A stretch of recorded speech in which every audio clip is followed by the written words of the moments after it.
तो first topic है grade second और ग्रेड फर्स्ट का कॉमन टॉपिक है मैट्रिक्स। मैट्रिक्स हिंदी में जिसे हम कहते हैं अव्यू।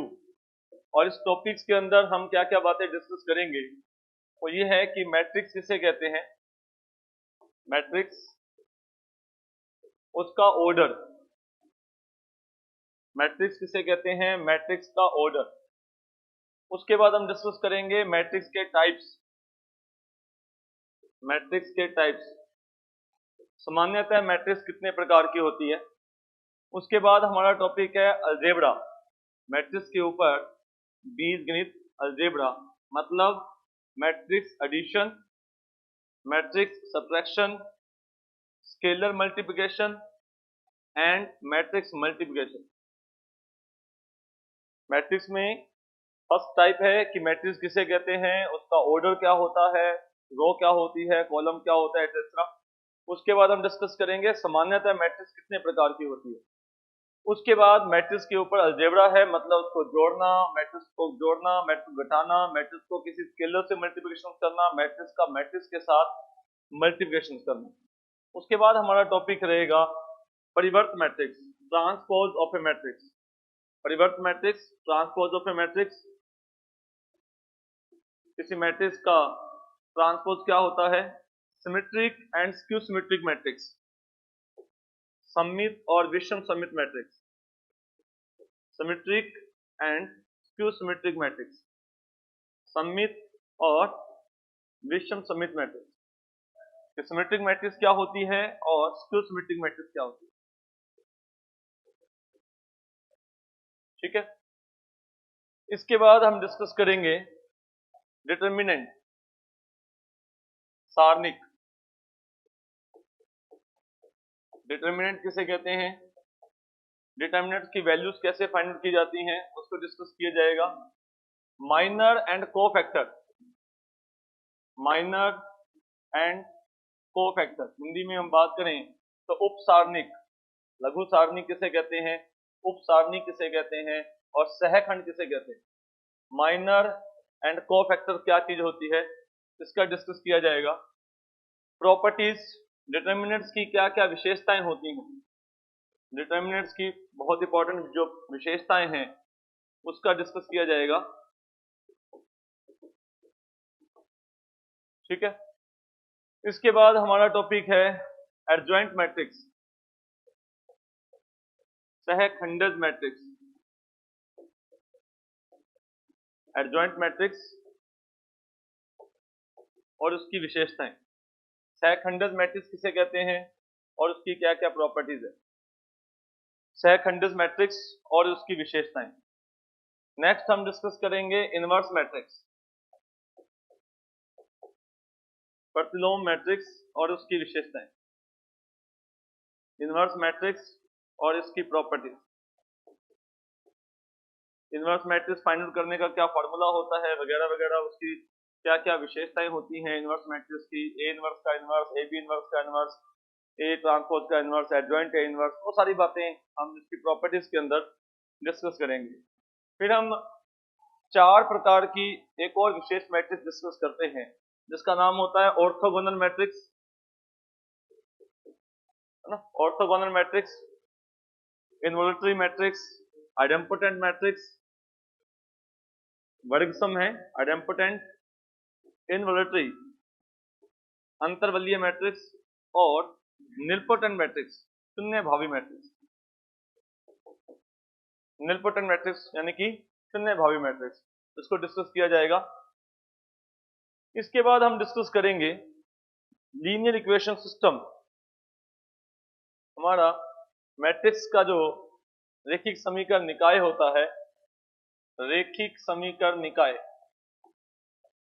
रेखिक समीकरण निकाय, लीनियर इक्वेशन सिस्टम, और इसको सॉल्व करने के हम दो मेथड डिस्कस करते हैं। 12th स्टैंडर्ड की बात हो रही है, 12th स्टैंडर्ड में हम दो मेथड इसको डिस्कस करते हैं लीनियर इक्वेशन सिस्टम को सॉल्व करने का। वो है एक मैट्रिक्स मेथड, मैट्रिक्स विधि, और एक सारणिक विधि जिसे हम कहते हैं क्रेमर मेथड, या फिर सारणिक विधि कह देते हैं या फिर इसको कह देते हैं क्रेमर विधि। ठीक है, सिलेबस में इतना ही है। वैसे थोड़ा बहुत हम कैले हैमिल्टन थ्योरम है उसका भी डिस्कस कर लेते हैं, रैंक क्या होती है मैट्रिक्स की उसका भी डिस्कस कर सकते हैं। वैसे टॉपिक में नहीं है क्योंकि 12th स्टैंडर्ड में कैले हैमिल्टन थ्योरम भी नहीं आती है और ना ही रैंक आती है, लेकिन जिक्र हम कर देते हैं क्योंकि थोड़ा बहुत आगे कभी जिक्र होता है। तो ये है आपका सिलेबस। अब एक टॉपिक है ये हमारा, एक सेट जो हम पहला शुरू करने जा रहे हैं, मैट्रिक्स एंड डिटर्मिनेंट। तो उस टॉपिक्स के अंदर इतनी हेडिंग्स को हम डिस्कस करेंगे। अब इसी तरह से हर टॉपिक जब पढ़ा जाएगा, चाहे वो 2D हो चाहे वो 3D हो, तो हर टॉपिक्स के बारे में जो जो उसके अंदर डिटेल्स है वो सारी बातें हम डिस्कस करेंगे। तो ये हमारा पहला जो आपके हाथ में सेट है, ये उसकी हेडिंग्स है कि क्या क्या हमने डिस्कस करना है, कि मैट्रिक्स किसे कहते हैं, उसके उसका ऑर्डर क्या होता है, मैट्रिक्स सामान्यतः कितने प्रकार की होती है, फिर उसको जोड़ना, मैट्रिक्स को आपस में घटाना, मैट्रिक्स का स्केलर मल्टीप्लिकेशन करना, मैट्रिक्स का मैट्रिक्स के साथ गुना करना, और उसकी क्या क्या प्रॉपर्टीज होती हैं वो हम डिस्कस करेंगे। फिर एक ट्रांसपोज मैट्रिक्स क्या होता है, उसकी क्या प्रॉपर्टीज होती हैं, सिमेट्रिक मैट्रिक्स क्या होती है, स्क्यू सिमेट्रिक मैट्रिक्स क्या होती है, उसकी क्या प्रॉपर्टीज हैं।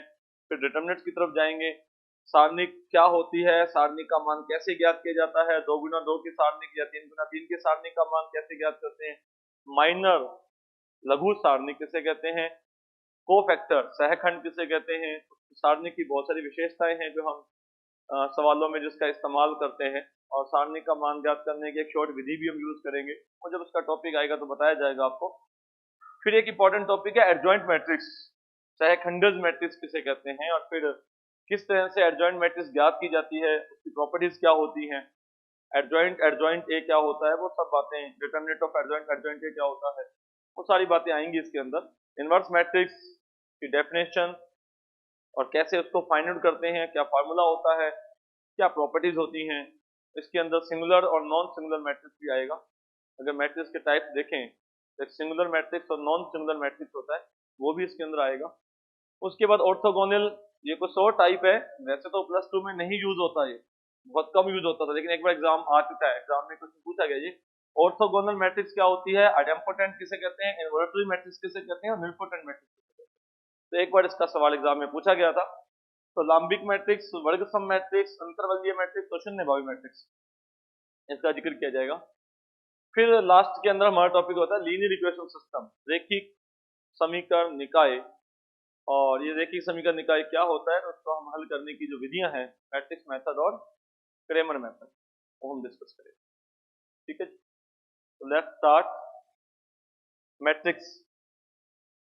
मैट्रिक्स किसे कहते हैं, मैट्रिक्स की डेफिनेशन से ज्यादा बेटर तो ये कहेंगे कि मैट्रिक्स को हम समझने की कोशिश करते हैं, क्योंकि डेफिनेशन एक अलग चीज होती है, डिफाइन करना अपने आप में एक अलग बात होती है। डिफाइन करते वक्त हर शब्द का ध्यान रखा जाता है, हमें मैट्रिक्स को समझना है बस। तो मैट्रिक्स एक्चुअली क्या है, तो उसको समझने के लिए हम एक एग्जांपल लें कि हम एक पॉइंट्स के कोऑर्डिनेट लिखते हैं, है ना, हम सबने पॉइंट्स के कोऑर्डिनेट लिखते हैं। तो पॉइंट्स के कोऑर्डिनेट क्या होते हैं भी, पॉइंट्स के कोऑर्डिनेट को हम कैपिटल लेटर से रिप्रेजेंट करते हैं, और वो दो संख्याओं का एक ऑर्डर्ड पेयर होता है ना, हिंदी में क्रमित युग्म होता है।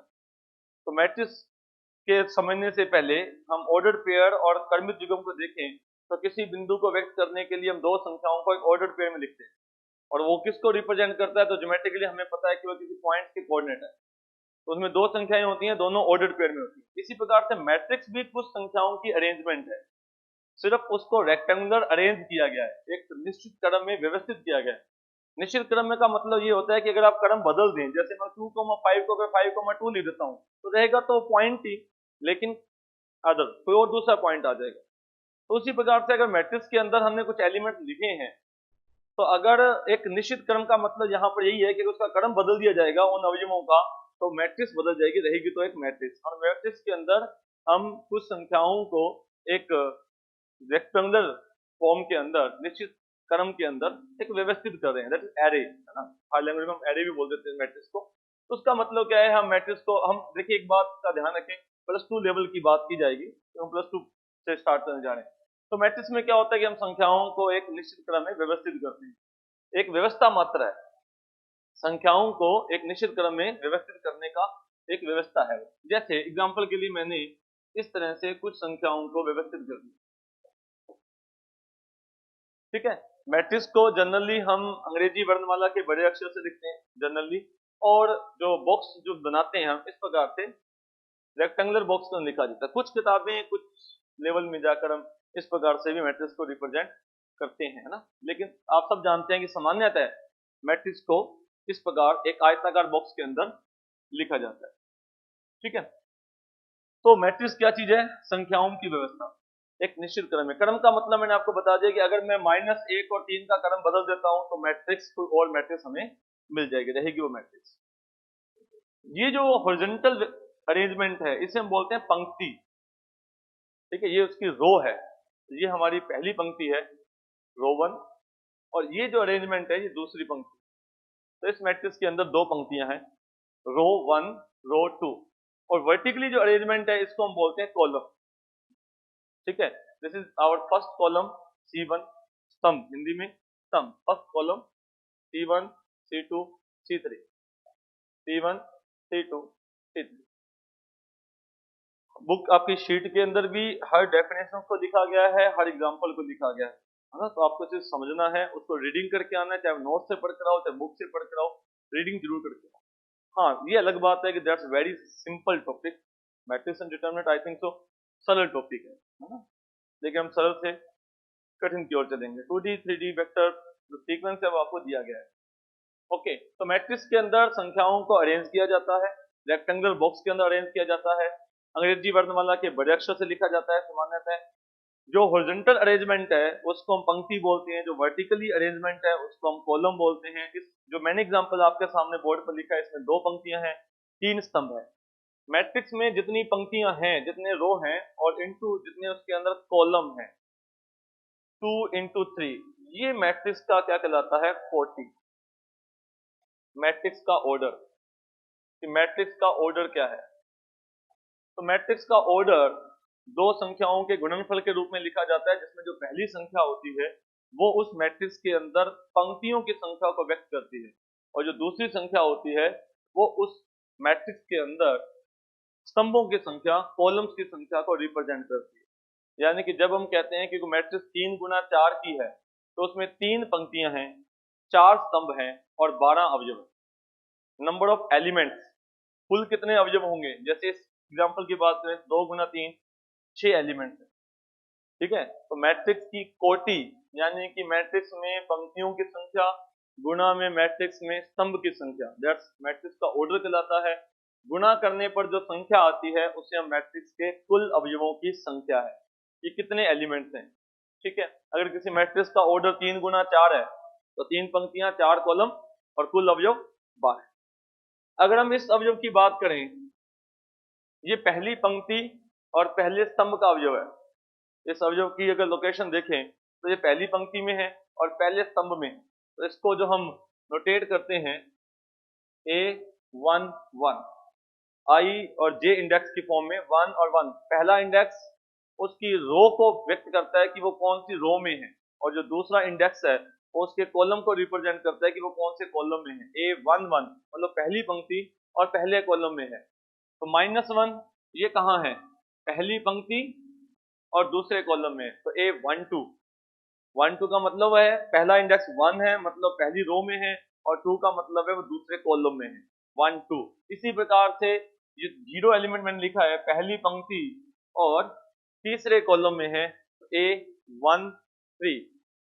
ठीक है, किसी एलिमेंट के जो पैर में हम इंडेक्स लिख रहे हैं I और J, तो जो पहला इंडेक्स I है वो उसकी पोजीशन बताता है कि वो कौन सी रो को रिप्रेजेंट करता है, किस रो में है, और जो J इंडेक्स है वो किसको रिप्रेजेंट करता है, उसकी कॉलम में, वो किस कॉलम के अंदर है।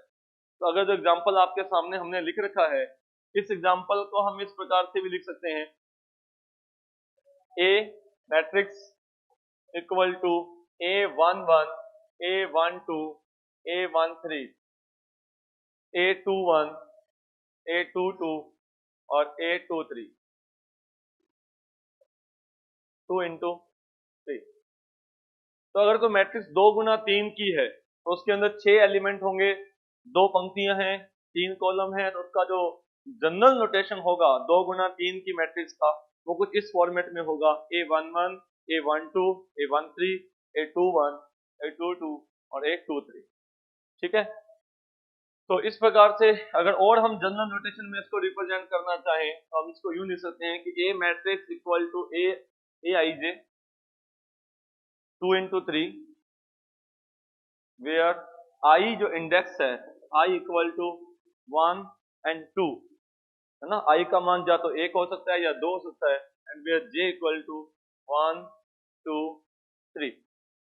ठीक है, तो 1 1 1 2 1 3 2 1 2 2 2 3, इस प्रकार से हमारे पास 6 एलिमेंट आएंगे। तो ये एक जनरल नोटेशन है हमारे मैट्रिक्स का 2 into 3 का।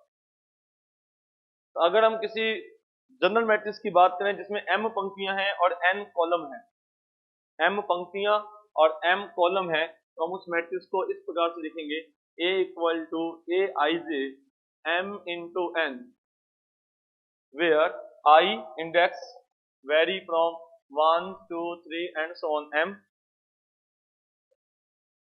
m तक, and where J index vary from 1 2 3 से लेकर n तक। J इंडेक्स की जो वैल्यू है वो 1 से लेकर n तक है, और I इंडेक्स की वैल्यू 1 से लेकर m तक है, और हमारी जो मैट्रिक्स है वो A इक्वल टू Aij और m इंटू n, ये इसका ऑर्डर है कि उसकी कोटि क्या है।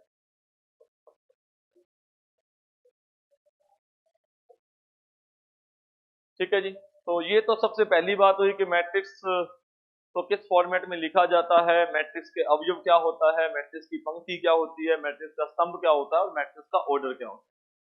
ठीक है जी, ओके। जनरल नोटेशन क्या होता है वो मैंने आपको बता दिया कि जनरली हम किसी मैट्रिक्स को इस फॉर्मेट में लिखते हैं A equal to Aij m cross.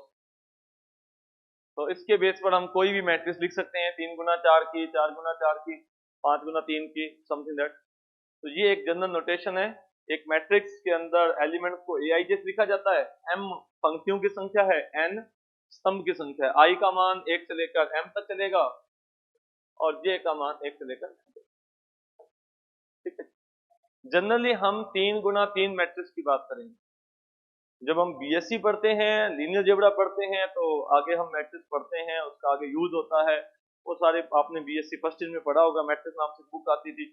MSc में भी लीनियर जेब्रा में पढ़ते हैं, वो वहां यूज नहीं किया जाता। प्लस टू में भी आपको ये याद होगा कि प्लस टू में हम 3 गुना 3 मैट्रिक्स तक एक वहां तक ही क्वेश्चन हमारा पुटअप होता था। ठीक है, एग्जाम में भी आप देखोगे 3 गुना 3 तक की मैट्रिक्स का जिक्र किया, क्योंकि प्लस टू लेवल का टॉपिक है।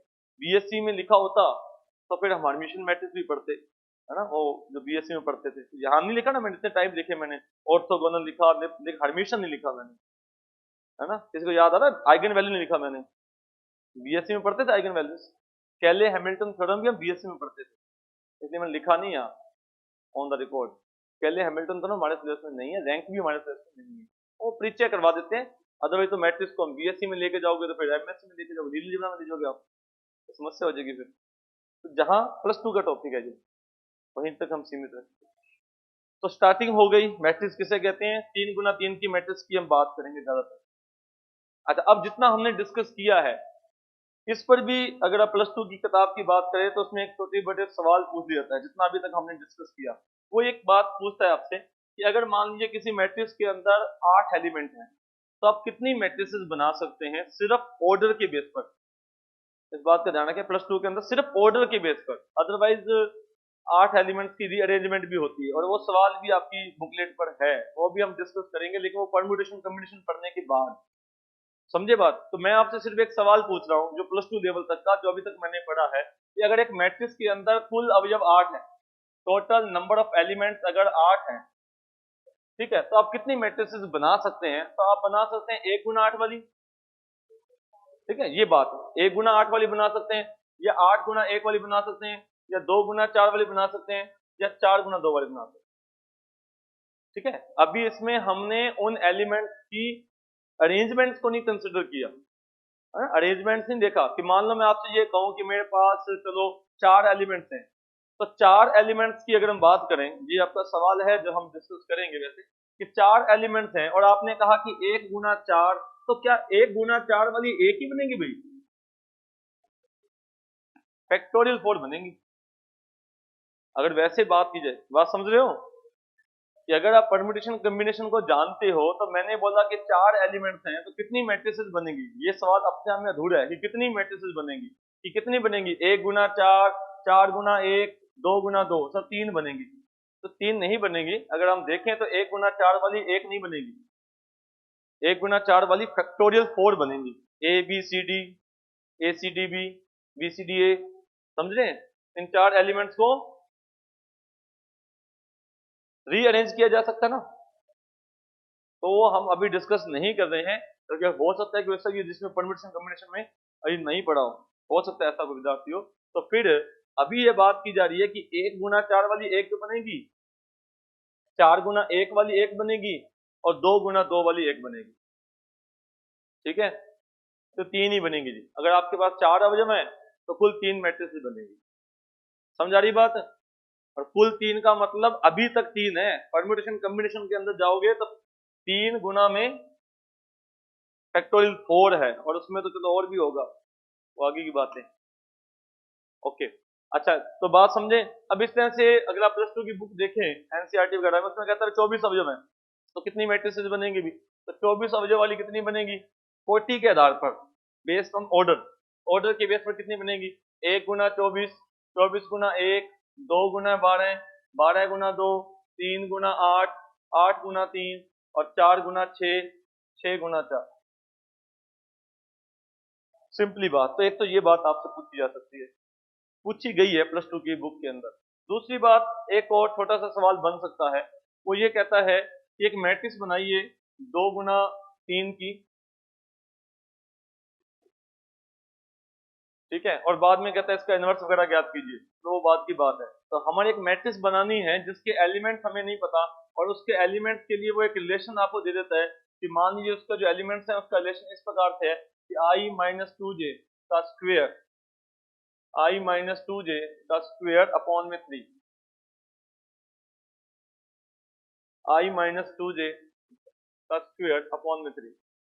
तो इसका मतलब ये हुआ कि आपको जो 6 एलिमेंट हैं वो 1 बाई 1 6 एलिमेंट को फाइंड आउट करना है, ठीक है। और ये तो अलग बात है कि ऐसा सवाल तो नहीं पूछे कि मैट्रिक्स बताइए कौन सी होगी, हो सकता है कि उसके बेस पर वो कह दे कि आगे इसका इनवर्स क्या होगा या वगैरह, कुछ और सवाल भी पूछ सकता है।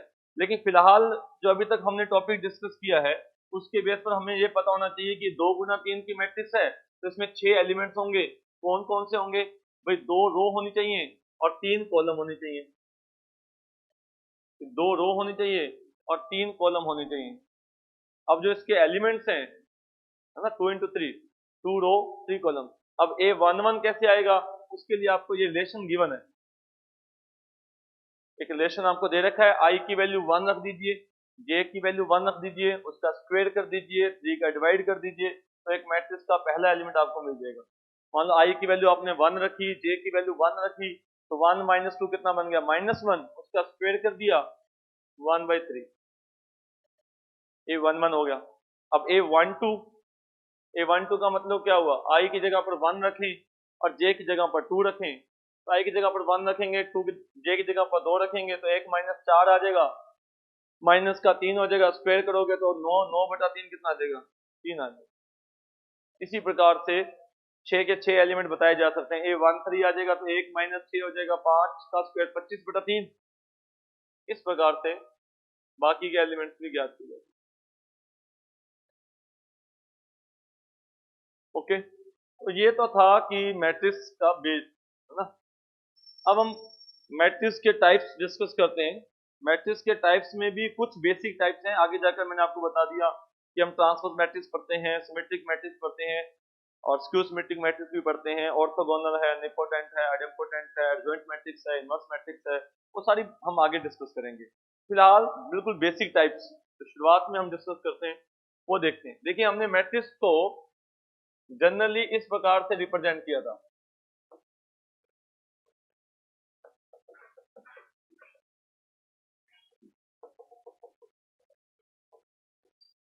ठीक है। अब हम इस नोटेशन का इस्तेमाल करेंगे, m नंबर ऑफ रो, पंक्तियों की संख्या, n नंबर ऑफ कॉलम्स, स्तंभों की संख्या, m इंटू n ऑर्डर, और m इंटू n करने पर जो नंबर आएगा वो टोटल नंबर ऑफ एलिमेंट्स, ये हमें पता है। अब इसके बेस पर हम कुछ टाइप डिस्कस करते हैं। अगर किसी मैट्रिक्स के अंदर सिर्फ एक पंक्ति है, number of row equal to 1 है, तो रो मैट्रिक्स है। अगर उसमें सिर्फ एक ही पंक्ति है तो वो एक पंक्ति मैट्रिक्स है, रो मैट्रिक्स। एग्जांपल के लिए ये एक रो मैट्रिक्स है, 1 इंटू 3, नंबर ऑफ रो 1 होनी चाहिए, ठीक है। अगर हम एक और मैट्रिक्स लिखते हैं 7, ये भी रो मैट्रिक्स है, तो इसमें भी एक ही पंक्ति है। अगर किसी मैट्रिक्स के अंदर पंक्तियों की संख्या एक है तो वो पंक्ति मैट्रिक्स है। स्तंभ के ऊपर हमने कुछ नहीं कहा, सिर्फ नंबर ऑफ रो 1 होनी चाहिए। इसी प्रकार अगर नंबर ऑफ कॉलम 1 है तो वो कॉलम मैट्रिक्स है। अगर उसमें एक ही स्तंभ है तो उसे हम कहते हैं स्तंभ मैट्रिक्स। एग्जांपल्स के लिए ये कॉलम मैट्रिक्स है, 2 इंटू 1, एक ही कॉलम है। 0 5 -3, ये भी एक कॉलम मैट्रिक्स है, 3 इंटू 1, माइनस का 5, ये भी एक कॉलम मैट्रिक्स है। क्या ये रो मैट्रिक्स है? जी हाँ, कॉलम मैट्रिक्स भी है, रो मैट्रिक्स भी है, कोई प्रॉब्लम वाली बात नहीं है। अगर कॉलम एक होने चाहिए, रो व्हाटएवर कितनी भी हो, चाहे एक हो, चाहे दो हो, चाहे तीन, और कॉलम एक है तो कॉलम है। नल मैट्रिक्स या जीरो मैट्रिक्स, जिसके सभी एलिमेंट जीरो हो, Aij इक्वल टू 0। जिस मैट्रिक्स के सभी एलिमेंट जीरो हैं, चाहे कितनी भी रो हो, चाहे कितनी भी कॉलम, इससे हमें मतलब नहीं है। हमें मतलब यह है कि जितने भी एलिमेंट्स हैं वो सारे के सारे जीरो थे। एग्जाम्पल के लिए 0 0 0 0 0 0, 2 इंटू 3, ये जीरो मैट्रिक्स है, तो जी हाँ, ठीक है। 0 0 0 3 इंटू 1, जीरो मैट्रिक्स है, जी हाँ, ठीक है। 0 1 इंटू 1, जीरो मैट्रिक्स है, जी हाँ, जिसके सभी एलिमेंट जीरो हों। Aij equal to 0 for all, है ना, इससे तो परिचित है ना अपने, फॉर ऑल Ij, जिसके सभी एलिमेंट जीरो हैं वो जीरो मैट्रिक्स। जीरो मैट्रिक्स को कैसे लिखा जाता है? 2 इंटू 3, ठीक है। अगर अंडरस्टूड है तो ऑर्डर मत लिखो, सवाल में क्लियर है तो ऑर्डर लिखने की आवश्यकता नहीं है, क्लियर नहीं है तो ऑर्डर लिखना पड़ेगा, ठीक है। और ये जो मैट्रिक्स मैंने लिखी है ना, A B C, ये तीनों जीरो मैट्रिक्स हैं, लेकिन आपस में इक्वल नहीं है, इक्वल नहीं है, अलग अलग जीरो मैट्रिक्स है। यानी कि मैट्रिक्स में ऑर्डर की इंपॉर्टेंस रहती है ना। तो हम ये नहीं कह सकते कि सब जीरो मैट्रिक्स सब इक्वल ही हैं, सब जीरो ही हैं, तो जी नहीं, ये अलग अलग जीरो मैट्रिक्स हैं, सभी के सभी जीरो मैट्रिक्स। तो जीरो मैट्रिक्स का मतलब है जिसके सभी एलिमेंट जीरो होने चाहिए। पंक्तियां कितनी हैं, स्तंभ कितने हैं, इससे मतलब नहीं है, ठीक है। जैसे जो एग्जांपल सी लिखा है मैंने, ये क्या है? ये पंक्ति मैट्रिक्स है, जी हाँ। स्तंभ मैट्रिक्स है, जी हाँ। जीरो मैट्रिक्स है, जी हाँ। स्क्वायर मैट्रिक्स आगे, हाँ जी हाँ। तो हो सकता है उससे क्या मतलब है, परिभाषा को संतुष्ट करना चाहिए, है तो ठीक है। जो वर्ग होता है वो आयत भी होता है, वर्ग होता है वो समान चतुर्भुज भी होता है ना, होता है, क्या दिक्कत है ना। Every square is parallelogram, every square is rectangle है। 5 क्या है? इंटीजर है, हाँ है। नेचुरल नंबर है, हाँ है। क्या दिक्कत? रेशनल नंबर है, हाँ है। रियल नंबर है, हाँ है। इसमें कोई दिक्कत की बात नहीं है, ठीक है ना। कि ये वर्ग मैट्रिक्स भी है भी, तो ये स्तंभ मैट्रिक्स भी है, पंक्ति मैट्रिक्स भी है, शून्य मैट्रिक्स भी है, परिभाषा को संतुष्ट करती है, तो ठीक। आयताकार मैट्रिक्स, रेक्टेंगुलर मैट्रिक्स, जिसके अंदर पंक्तियों और स्तंभों की संख्या बराबर ना हो, नंबर ऑफ रो और नंबर ऑफ कॉलम्स आपस में इक्वल ना हो, ठीक है, कितने भी हो लेकिन इक्वल ना हो। जैसे 1 2 0 2 5 -3 2 इंटू, ठीक है, तो ये भी क्या है, एक आयताकार मैट्रिक्स है। इसी प्रकार से हम लिख दें 2 3 0 -7 1 8, इस एग्जाम्पल लिख दें 3 इंटू 2, तो ये भी क्या है, एक आयताकार मैट्रिक्स। आयताकार मैट्रिक्स में नंबर ऑफ रो और नंबर ऑफ कॉलम्स आपस में इक्वल नहीं होने चाहिए, कितने भी हो सकते हैं। इसको भी हम दो कैटेगरी में आगे डिवाइड कर सकते हैं, एक तो हॉरिजॉन्टल और एक वर्टिकल। क्षैतिज आयताकार मैट्रिक्स और ऊर्ध्वाधर आयताकार मैट्रिक्स, हॉरिजॉन्टल रेक्टेंगुलर मैट्रिक्स और वर्टिकल रेक्टेंगुलर मैट्रिक्स। ठीक है, तो क्षैतिज का मतलब आप ए और बी में एग्जांपल देखें तो ए कैसी है, हॉरिजॉन्टल है ना, ज्योमेट्रिकली हमें दिख रहा है कि ए कैसी है, ये हॉरिजॉन्टल है क्षैतिज आयताकार मैट्रिक्स, और बी कैसी है, वर्टिकल ऊर्ध्वाधर आयताकार मैट्रिक्स। वैसे क्या डेफिनेशन रहेगी हमारे पास कि इसके अंदर क्या है, n की वैल्यू बड़ी है, क्षैतिज के अंदर नंबर ऑफ कॉलम्स ज्यादा है, क्षैतिज के अंदर नंबर ऑफ कॉलम्स ज्यादा होते हैं और वर्टिकल के अंदर नंबर ऑफ रो ज्यादा है, पंक्तियां ज्यादा है। दोनों इक्वल तो नहीं है, वो तो हमारी डेफिनेशन ही है कि आयताकार मैट्रिक्स किसे कहते हैं, जिसमें दोनों इक्वल ना हो। तो जिसमें दोनों इक्वल नहीं है वो आयताकार मैट्रिक्स है, और उसमें अगर पंक्तियां ज्यादा हैं तो ऊर्ध्वाधर बन जाती है, अगर स्तंभ ज्यादा है तो वो क्षैतिज बन जाती है। क्षैतिज में हॉरिजॉन्टल में कॉलम ज्यादा है और वर्टिकल में रो ज्यादा है। ठीक है, वैसे इतनी बात नहीं है, लेकिन पता आयताकार तो पता होना चाहिए, जिसमें दोनों इक्वल नहीं होती वो रेक्टेंगुलर होती है, और दोनों इक्वल हो जाए तो स्क्वायर। तो स्क्वायर मैट्रिक्स जिसमें number of row equal to number of column, जितनी पंक्तियां उतने स्तंभ, number of row equal to number of columns. Example 0 -3 7 4 2 into 2, दो पंक्तियां दो कॉलम। ठीक है, 1 3 0 -5 8 7 2 -1 3 3 into 3, this is square matrix. ठीक है, C equal to -7 1 into 1, this is also square matrix. ये भी वर्ग मैट्रिक्स है। अगर उसमें एक ही एलिमेंट है तो पंक्ति मैट्रिक्स भी बन गई, वो स्तंभ मैट्रिक्स भी बन गई, वो आयताकार मैट्रिक्स तो नहीं बनी है ना, उसमें बिल्कुल वर्ग मैट्रिक्स बन गई। आगे तो ये वर्ग मैट्रिक्स है, तो जी हाँ, तो वर्ग मैट्रिक्स का मतलब होता है जिसमें नंबर ऑफ रो और नंबर ऑफ कॉलम्स आपस में इक्वल, उसे हम कहते हैं वर्ग मैट्रिक्स या फिर स्क्वायर मैट्रिक्स। स्क्वायर मैट्रिक्स के बारे में एक चीज और हमें जो आगे यूज करनी है, इसकी डेफिनेशन मैं बता रहा हूँ, प्रॉपर्टीज हम आगे डिस्कस करेंगे, वो है ट्रेस। कि किसी स्क्वायर मैट्रिक्स का ट्रेस किसे कहते हैं।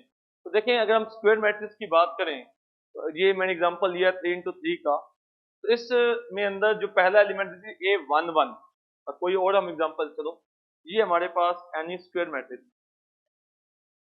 ठीक है, this is A11, this is A22, this is A33। मैंने पहले भी कहा था कि हम +2 लेवल तक 3 गुना 3 की मैट्रिक्स का ही एग्जांपल लेकर सब डेफिनेशन को क्लियर करेंगे। तो दिस इज, इसको कह सकते हैं वर्ग को आयत कह सकते हैं कि नहीं कह सकते, कह सकते हैं ना, मैं वर्ग कह रहा हूं।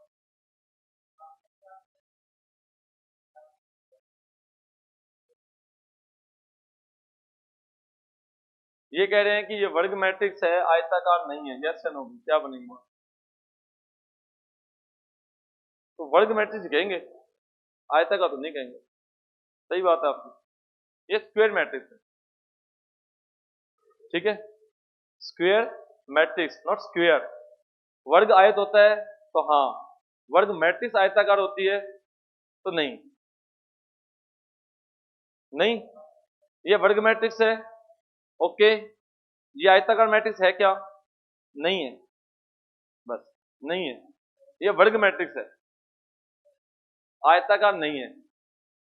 भाई क्या कंफ्यूजन है, कहाँ आवश्यकता पड़ गई इस कंफ्यूजन की, बताओ, है जरूरत क्या? ये वर्ग मैट्रिक्स है जी, आयताकार मैट्रिक्स नहीं है।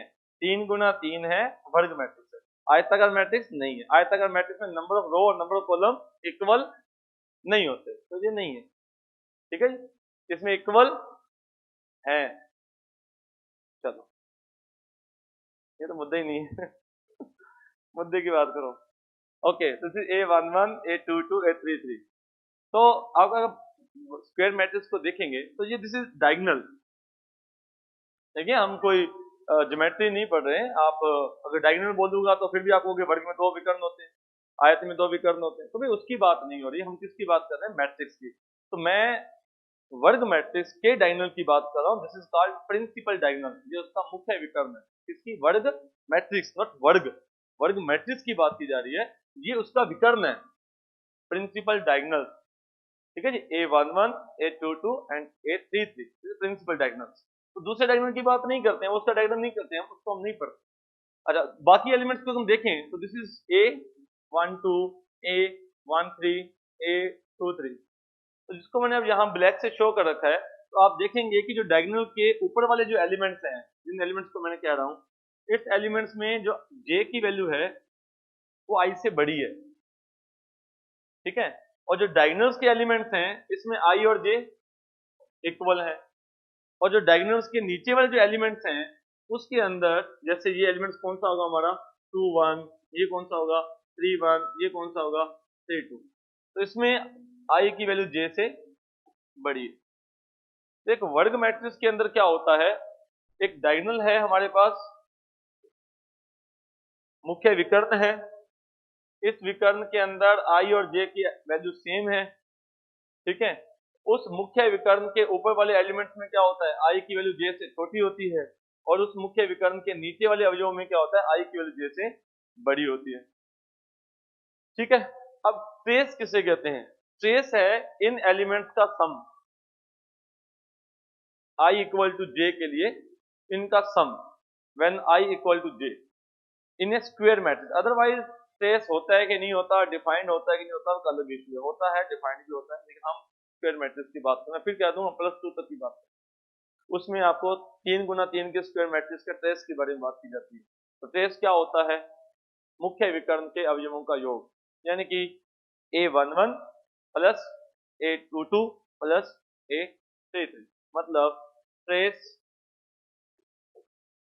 Trace of A equal to A11 plus A22 plus A33। ठीक है, when I equal to J, उनका सम। इसकी जो प्रॉपर्टीज हैं तो हम आगे डिस्कस करेंगे, ट्रेस ऑफ A का transpose, trace of A into बी, वो आगे हम जब ट्रेस ऑफ IN, जब उसकी प्रॉपर्टी पढ़ेंगे तब हम इससे डिस्कस करेंगे। फिलहाल आपको ट्रेस की डेफिनेशन पता होना चाहिए। तो स्क्वायर मैट्रिक्स किसे कहते हैं?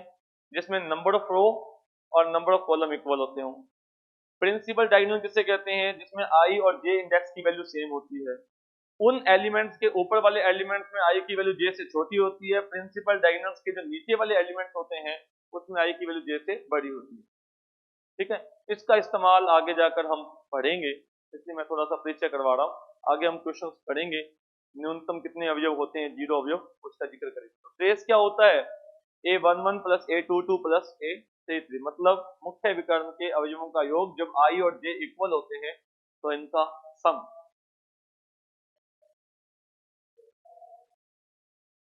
आयताकार मैट्रिक्स के अंदर भी डिफाइन तो किया जाता है, लेकिन +2 लेवल में जब हम पढ़ते हैं ना, आप किसी भी +2 लेवल की बुक उठाएंगे, NCERT RBSC, उसमें जिक्र करते हैं, उसमें बोलता है स्क्वायर मैट्रिक्स, समझ गए? आगे जाकर वो रेक्टेंगुलर मैट्रिक्स में कहता है कि जब I और J इक्वल हो तो उनका सम जो होता है ना, वो ट्रेस कहलाता है, समझे? लेकिन वो जैसे 2 गुना 3 की है तो 1 1 और 2 2 आएगा, बाकी नहीं आएगा, लेकिन यूज ही नहीं होता कभी। तो अपने उसी पे फोकस करते हैं जो अपने काम की चीज है। तो अपने काम की चीज है कि A11 plus A22 plus A33, मतलब trace of A square matrix. एक वर्ग मैट्रिक्स का ट्रेस क्या होता है, उसके मुख्य विकर्ण के अवयवों का योग, उसी पर बात करते हैं। अच्छा, विकर्ण मैट्रिक्स किसे कहते हैं, डायगोनल मैट्रिक्स किसे कहेंगे, क्योंकि स्क्वायर मैट्रिक्स है। अब हम पहली बात करते हैं कि वर्ग मैट्रिक्स तो होनी चाहिए, ऐसी वर्ग मैट्रिक्स जिसके मुख्य विकर्ण के अलावा शेष अवयव शून्य है, मुख्य विकर्ण के अलावा शेष एलिमेंट 0 है। ठीक है, मतलब Aij equal to 0 when I not equal to j, Aij equal to 0 when I not equal to j। जब I और j इक्वल नहीं है वो एलिमेंट 0 होने चाहिए। ठीक है, जिसके मुख्य विकर्ण के अलावा शेष अवयव शून्य है। इसको हम कई बार इस प्रकार से भी लिखते हैं, डायगोनल 2 -1 एंड। जब इस प्रकार से लिखा जाता है तो इससे भी पता चल जाता है कि ये 3 गुना 3 की विकर्ण मैट्रिक्स है, जिसके मुख्य विकर्ण के जो अवयव हैं वो 2 -1 और 3। क्या मुख्य विकर्ण का कोई अवयव शून्य हो सकता है, हाँ या ना? हो सकता है, हो सकता है। हमें ये कहा गया है कि मुख्य विकर्ण के अलावा शेष सभी अवयव शून्य होने चाहिए। ये नहीं कहा गया कि मुख्य विकर्ण का कोई अवयव शून्य नहीं हो सकता है। मतलब अगर हम यूं लिखें b इक्वल टू डायगोनल 3,0,5, ठीक है, this is also diagonal matrix. मुख्य विकर्ण का कोई अवयव शून्य भी हो सकता है, इसमें कोई दिक्कत वाली बात नहीं है। और बहुत सारी आगे वैसे इसकी प्रॉपर्टीज होती हैं आइगन वैल्यूज के अंदर, कि इसकी आइगन वैल्यूज होती हैं, इसकी डिटरमिनेंट की वैल्यू, इनका प्रोडक्ट होता है, वो बातें आगे की बातें हैं। फिलहाल हमें परिभाषा पता होनी चाहिए कि डायगोनल मैट्रिक्स कहते किसे, सिर्फ इतनी बात पर हम अभी फोकस कर रहे हैं, विशेषताएं और जब टॉपिक पर सवाल हम आगे डिस्कस करें। ठीक है, तो भी विकर्ण मैट्रिक्स किसे कहते हैं, जिसके मुख्य विकर्ण के अलावा शेष सभी अवयव शून्य। ठीक है, अगर ये अवयव समान हो जाएं इसे हम कहते हैं स्केलर मैट्रिक्स। अगर एक विकर्ण मैट्रिक्स के, देखो वर्ग मैट्रिक्स भी है, विकर्ण मैट्रिक्स भी है, और अगर ये एलिमेंट सेम हो जाते हैं, एग्जांपल के लिए मैंने लिख दिया 3 3 3, बाकी सब 0। ठीक है, यानी कि इसके एलिमेंट्स कैसे हैं, equal to 0 when I not equal to j। जब I और j इक्वल नहीं है तब तो 0 है, और जब I और j इक्वल हैं तब एनी कांस्टेंट व्हाटएवर c या k जो भी आप लिखते हो नॉट इक्वल टू 0, कोई कांस्टेंट है, तो this is called scalar matrix. ठीक है, तो स्केलर मैट्रिक्स के अंदर जो मुख्य विकर्ण के अवयव हैं वो सभी समान, कुछ भी हो सकते हैं, 1 1 भी हो सकता है, -1 भी हो सकता है, 3 भी हो सकता है, 1 भी 5 भी हो सकता है। तो जो विकर्ण मैट्रिक्स है या जो अदिश मैट्रिक्स है, तो ये विकर्ण मैट्रिक्स है तो जी हाँ, ये वर्ग मैट्रिक्स है तो जी हाँ, क्या वर्ग मैट्रिक्स है तो जी हाँ। Every scalar matrix is diagonal matrix, yes, है ना। Is square matrix, yes, square matrix भी है।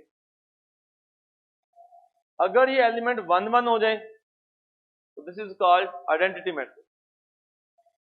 आइडेंटिटी मैट्रिक्स क्या होती है, जब एलिमेंट्स क्या हो जाए 1 1 2, दिस इज आइडेंटिटी मैट्रिक्स। 3 गुना 3, मान लो कि हम यूं कह सकते हैं कि equal to 0 when I not equal to j and equal to 1 when I equal to j। तो ये है identity matrix, unit matrix, identity matrix, तस्मक मैट्रिक्स, ऐसे आइडेंटिटी मैट्रिक्स, इकाई मैट्रिक्स, मतलब जो एक ऐसी अदिश मैट्रिक्स जिसकी मुख्य विकर्ण के सभी अवयव एक, एक और एक, अगर एक के अलावा कुछ और है तो अदिश मैट्रिक्स है, अगर वो सेम नहीं है तो विकर्ण मैट्रिक्स है, ठीक है। और अगर उसके अलावा और भी कुछ अवयव हैं तो वर्ग मैट्रिक्स। पहले वर्ग मैट्रिक्स को डिफाइन किया हमने, फिर डायगोनल मैट्रिक्स को डिफाइन किया, फिर स्केलर मैट्रिक्स को डिफाइन किया और फिर आइडेंटिटी मैट्रिक्स। आइडेंटिटी मैट्रिक्स को शॉर्ट में हम इस प्रकार से भी लिखते हैं, I2। अब I2 का सिंबल का मतलब है 2 गुना 2 की आइडेंटिटी मैट्रिक्स, I3 तो 3 गुना 3 की इकाई। ट्रेस को हम पढ़ चुके हैं, है ना, ट्रेस की definition, trace of I2 2, trace होता है मुख्य विकर्ण के अवयवों का योग, तो trace of I2 2, 1 + 1। Similarly trace of I3 3, similarly trace of in that is identity matrix of n into n, तो उसका ट्रेस 1 + 1 + 1 कितनी टाइम्स, n टाइम्स, तो trace of any identity matrix. Upper triangular matrix and lower triangular matrix, ये है matrix के कुछ types. फिर हम आगे matrix addition, subtraction, matrix multiplication, algebra पढ़ेंगे। हाँ जी, upper and lower triangular matrix. Triangular matrix किसे कहते हैं? एनी स्क्वायर मैट्रिक्स, एक स्क्वायर मैट्रिक्स हम डिस्कस कर रहे हैं जिसमें क्या है, अगर प्रिंसिपल डायगोनल के नीचे वाले सारे एलिमेंट जीरो हैं, मतलब हम यूं कह सकते हैं कि if aij equal to 0 when i greater than j, जिसके प्रिंसिपल डायगोनल के अगर नीचे वाले एलिमेंट जीरो हैं, दिस इज अपर ट्रायंगुलर। ये कैसी मैट्रिक्स बनी? Upper triangular. ये ऊपर त्रिभुज बनेगा, ऊपरी त्रिभुजाकार, upper triangular matrix. aij equal to 0 when i greater than j, i का मान जब j से बड़ा हो, मतलब प्रिंसिपल डायगोनल्स के नीचे वाले एलिमेंट जीरो होने चाहिए, ऊपर वाले एलिमेंट जीरो हो भी सकते हैं और नहीं भी हो सकते। इसमें पूछता है, सवाल है, आपकी जो शीट आपके पास है उसमें हम क्वेश्चन करेंगे, अभी हम सिर्फ डेफिनेशन पढ़ रहे हैं। उसमें पूछता है कि कम से कम कितने एलिमेंट जीरो होंगे, कम से कम। अगर मान लो कोई 3 गुना 3 की है, तो 3 गुना 3 की है, उसने तो n गुना n का फॉर्मूला पूछा होगा वैसे कि एक n गुना n, ठीक है। लेकिन हम एक बार एग्जांपल के लिए डिस्कस करते हैं कि मान लो, चलो अपर ट्रायंगुलर मैट्रिक्स आपने पढ़ लिया, अगर आपके पास 3 गुना 3 की है, 3 गुना 3 की अपर ट्रायंगुलर मैट्रिक्स है, तो भाई कितने एलिमेंट जीरो होंगे ये नहीं बता सकते आप, कम से कम कितने जीरो होंगे ये बता सकते हैं। कि कितने जीरो होंगे, कम से कम तो इतने जीरो होंगे, ये कम से कम है। इसका मतलब ये नहीं है कि ऊपर वाले जो 6 एलिमेंट बच गए उसमें कोई एलिमेंट जीरो नहीं हो सकता है। हमने ये कहा है कि अपर ट्रायंगुलर बनेगा, नीचे वाले सारे एलिमेंट जीरो होने चाहिए, ऊपर वाले एलिमेंट्स जीरो हो भी सकते हैं, नहीं भी हो सकता। वो क्या पूछता है, कम से कम कितने जीरो होंगे, ज्यादा से ज्यादा कितने होंगे, 9 ही हो जाएंगे। तो ऐसे ये सवाल थोड़ी बनेगा, कम से कम 3 होंगे। अब वो इसको लेके जाता है n इंटू एन के लिए, मतलब अगर ये आपकी जो बुकलेट है जिसमें जेपीएच की जो एक्सरसाइज आपको दे रखी है, उसमें सवाल है, सवाल संख्या बता दी जाएगी, आप डिस्कस करेंगे, वैसे ज्यादा है तो बता दिया। मान लो मैं कहता हूं n इंटू एन ऑर्डर की है, this is any square matrix of n into n order. और अगर ये अपर ट्रायंगुलर मैट्रिक्स है, अगर ये अपर ट्रायंगुलर मैट्रिक्स है, तो इसके कम से कम कितने एलिमेंट जीरो होंगे, जैसे यहाँ जीरो होगा, फिर 2 एलिमेंट जीरो होंगे, फिर 3 एलिमेंट जीरो होंगे, फिर चलते चलते चलते लास्ट वाली ये एलिमेंट जीरो होंगे, इसको छोड़कर। समझे बात? तो हमें बताना है ये कम से कम, और सवाल भी यही है कि n गुना n क्रम की वर्ग मैट्रिक्स में, ऊपरी त्रिभुजाकार वर्ग मैट्रिक्स में न्यूनतम कितने अवयव शून्य होंगे। n इंटू n ऑर्डर की अपर ट्रायंगुलर मैट्रिक्स में एटलीस्ट कितनी जीरोज होंगे। ठीक है, ये कितने एलिमेंट्स हैं, हाउ मच। बहुत सारे तरीके हो सकते हैं सॉल्व करने के, है ना। वैसे एक तरीका जो आपके दिमाग में पहला आ रहा होगा कि ये कितनी जीरो है, एक, फिर कितनी है, दो, फिर कितनी है, तीन, और लास्ट वाली में कितनी है, n minus one, not n, n minus one. ठीक है, तो सिंपल सी बात है, हमें किसको ऐड करना है, one plus two plus three and so on plus n minus one. तो this is equal to n into n minus one upon,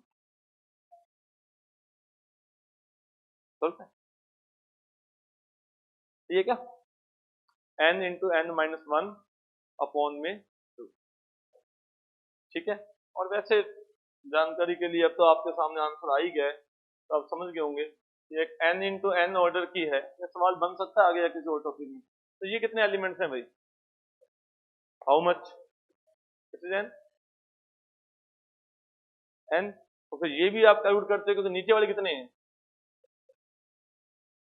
कर चुके हो, तो फिर ऊपर वाले भी कैलकुलेट कर ही चुके हो कि जितने नीचे हैं उतने ही ऊपर है, और इन सब का सम कितना आएगा, n स्क्वायर। टोटल एलिमेंट कितने हैं, n square.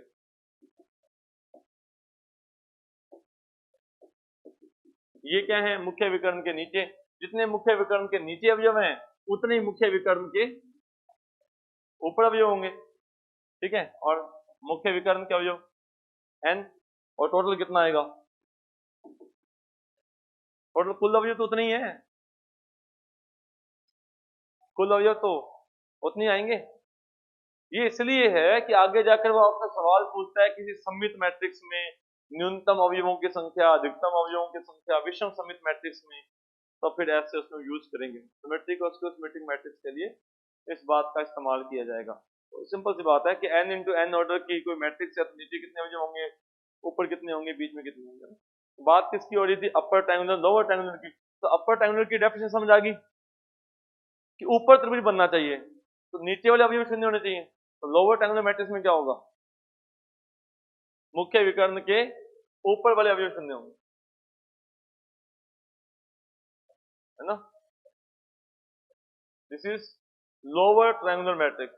Lower triangular matrix का मतलब हुआ कि जो मुख्य विकर्ण है उसके ऊपर वाले एलिमेंट जीरो हैं, मतलब a i j equal to zero when i less than जे।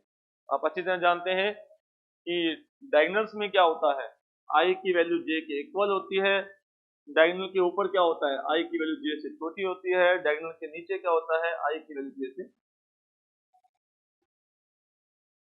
ठीक है जी, तो this is lower triangular matrix. तो अपर ट्रायंगुलर मैट्रिक्स क्या होती है, लोअर ट्रायंगुलर मैट्रिक्स क्या होती है। एक लास्ट टाइप इक्वल मैट्रिक्स, इसके बाद हम बाकी के टाइप बाद में, transpose, adjoint matrix, inverse matrix बाद में। इक्वल मैट्रिक्स किसे कहते हैं, इक्वल मैट्रिक्स ऐसी दो मैट्रिक्स हम कंपैरिजन कर रहे हैं, दो मैट्रिक्स का, दो मैट्रिक्स आपस में इक्वल कब कहलाती हैं, मतलब A equal to B when if A equal to B, first case. जैसे हम सेट थ्योरी में पढ़ते हैं ना, दो समुच्चय A बराबर B कब होता है, when A contain B and B contain A। उसमें दो कंडीशन होती है ना, समुच्चय की बात है। खैर, दो मैट्रिक्स कब इक्वल होती हैं, पहली कंडीशन उनका ऑर्डर सेम होना चाहिए, उनका ऑर्डर सेम होना चाहिए। अगर उनका क्रम समान नहीं है तो मैट्रिक्स आपस में समान नहीं हो सकते, ऑर्डर सेम होना चाहिए, ये पहली कंडीशन है। मतलब अगर 2 गुना 3 क्रम की कोई मैट्रिक्स है तो वो 2 गुना 3 क्रम की मैट्रिक्स के ही इक्वल हो सकती है, हो सकती है, किसी और ऑर्डर की मैट्रिक्स के इक्वल नहीं हो सकती। यही कारण है कि जब मैंने जीरो मैट्रिक्स लिखा था तो मैंने कहा था कि 2 गुना 3 की जीरो मैट्रिक्स, 1 गुना 3 की जीरो मैट्रिक्स, 2 गुना 2 की जीरो मैट्रिक्स, ये आपस में इक्वल नहीं है, क्योंकि उनका ऑर्डर ही सेम नहीं था। तो पहली कंडीशन है कि उनका ऑर्डर सेम होना चाहिए, ये पहली कंडीशन है। और दूसरी कंडीशन ये है कि उनका जो करस्पॉन्डेंस एलिमेंट है वो इक्वल होने चाहिए। करस्पॉन्डेंस एलिमेंट, अवयव समान नहीं होने चाहिए, संगत अवयव समान होने चाहिए। एक हम कहते हैं कि दो मैट्रिक्स के अवयव समान होने चाहिए। अवयव समान होने और संगत अवयव समान होने में क्या फर्क है ना?